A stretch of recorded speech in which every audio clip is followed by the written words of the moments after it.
Petri ja Petri ja... Kotkan historia.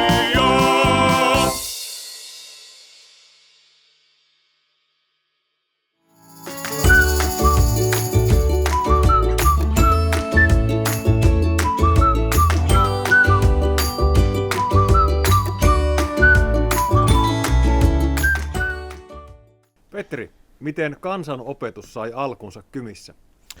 Kansanopetus alkoi Kymissä kirkon ylläpitämänä kiertokouluna, jossa paikallinen lukkari tai koulumestari opetti lapsille kristinuskon alkeita ja lukutaitoa.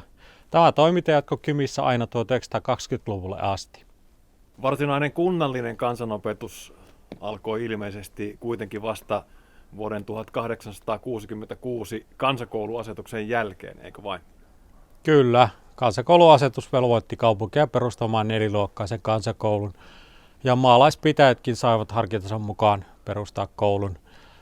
Kymissä koulun perustamisessa ei kuitenkaan kiirehditty. Ensimmäinen koulu, Helilän kansakoulu, aloitti toimintansa vasta syyskuussa 1875.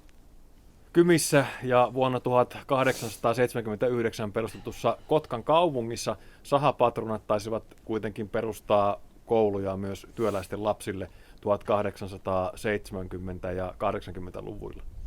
Todellakin tehtaiden isännät, kuten Alqvist, Kutseet ja Ruut, perustivat omia yksityisiä tehdaskoulujaan, jonne työläiset velvoitettiin viemään lapsia jopa erottamisen uhalla. Vuosien jatkenut kiistelyn jälkeen tehdaskoulut kuitenkin lakkautettiin ja siirrettiin kunnallisen hallinnon alle 1920-luvulla. Kymissä ja Kotkassa perustettiin valtavasti kouluja 1800- ja 1900-lukujen vaihteessa, mutta miten vuoden 1921 oppivelvollisuuslaki vaikutti lasten koulunkäyntiin?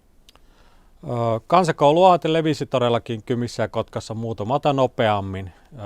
Esimerkiksi Kotkan kaupungissa 1800-luvun lopulla 95% lapsista kävi kansakoulua. Ja Kymissäkin lähes jokaista kylästä löytyi kansakoulu. Vuonna 1921 niitä oli parhaimmillaan 18 kappaletta. Ongelmana oli kuitenkin, että monet lapset keskeyttivät koulut taloudellisista syistä ja vanhemmat laittoivat heidät töihin. Oppivelvollisuuslaki muutti tätä ja suurin osa ikäluokasta alkoi käydä koulua säännöllisesti.